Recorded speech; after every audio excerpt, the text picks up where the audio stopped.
Hello दोस्तों, मैं विनय कुमार आपका विनस्मा में स्वागत करता हूं। आज हम दर्शन शास्त्र का एक टॉपिक है जिसका नाम प्लेटो का सद्गुण सिद्धांत, उसके बारे में आज हम लोग अध्ययन करेंगे। ओके, तो चलिए स्टार्ट करते हैं। आखिर में ये प्लेटो का सद्गुण सिद्धांत क्या था।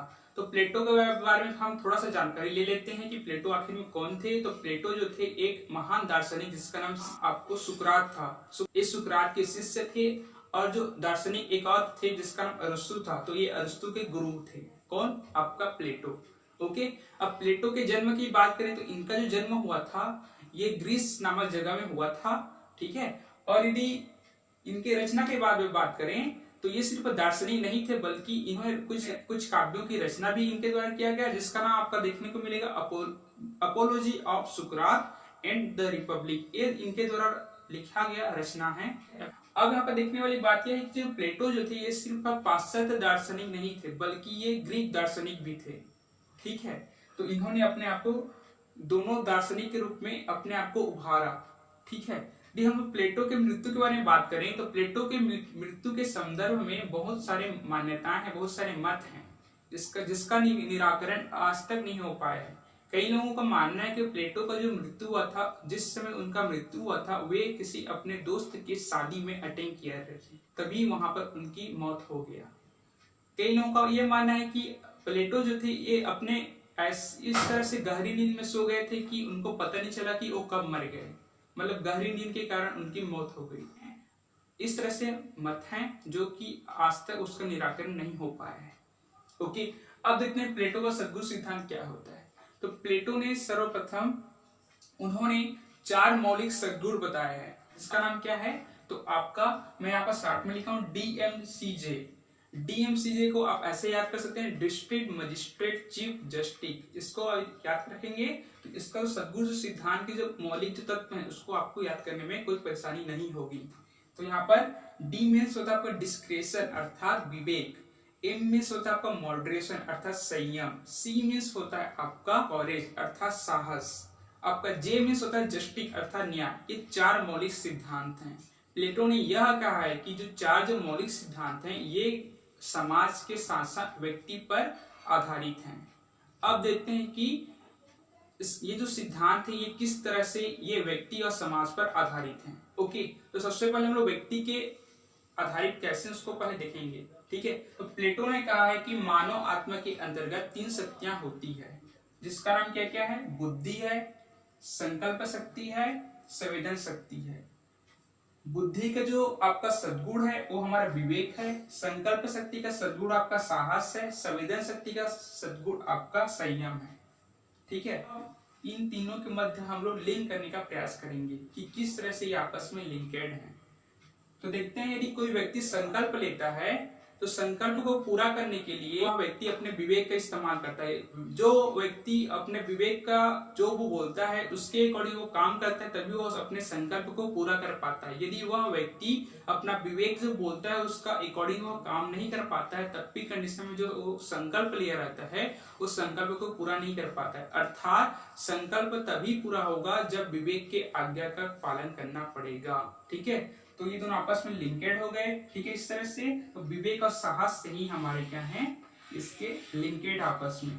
अब देखते हैं इसी तरह से हमारा जो संवेदन शक्ति है अर्थात संयम इस सद्गुण। ठीक है, तो जिस तरह से संयम का तात्पर्य यही होता है कि अपने इच्छाओं अपने वासनाओं पर क्या करना, एक उनको काबू पाना, उन पर संयम स्थापित करना। तो ये कब सफल होंगे, तो ये तभी सफल होंगे जब हम अपने बुद्धि को उस पर काबू करने का प्रयास करेंगे। तो जैसे ही हम लोग विवेक को अपने काबू में कर लेते हैं, ठीक है, विवेक के अंतर्गत संयम को जो इस्तेमाल कर लेते हैं तो जो हमारे जो वासना जो है, हमारे जो इच्छा जो है सभी क्या होंगे, समाप्त हो जाएंगे, जो विवेक के काबू में आ जाएंगे।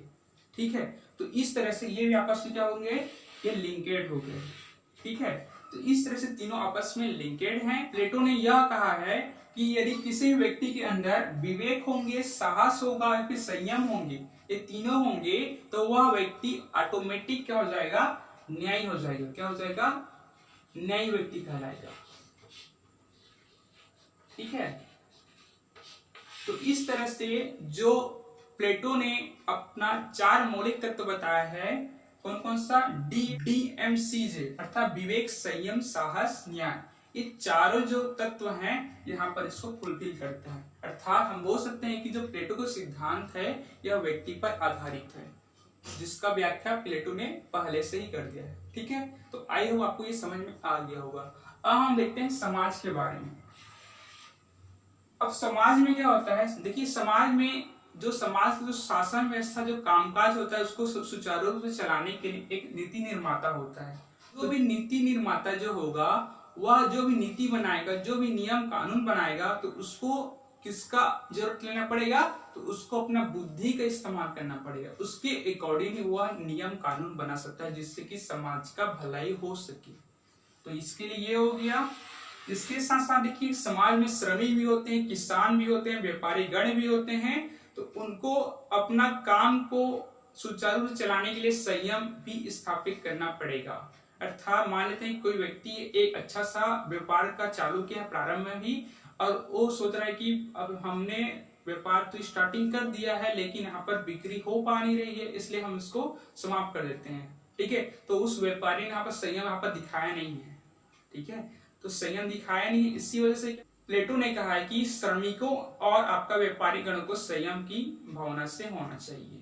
ठीक है, इसके साथ साथ जो संरक्षण जो है, संरक्षण जो करता है, मतलब जो समाज की जो रक्षा करता है, जो पुलिस है, जो भी कोतवाल है, जो भी रक्षा करते हैं, तो उसको जो भी दुश्मन, उसके जो भी एनिमीज है, उसको दूर करने के लिए उसके अंदर साहस होना चाहिए। ठीक है, तो ये साहस की बात हो गई यहाँ पर।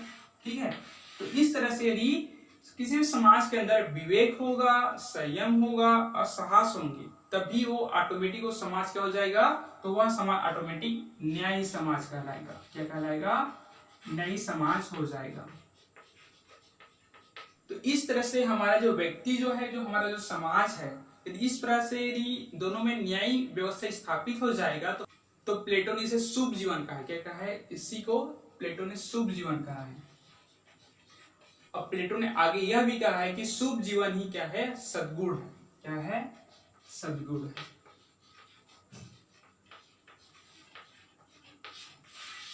तो आपको तो ही हमारे क्या था? सद्गुण सिद्धांत था।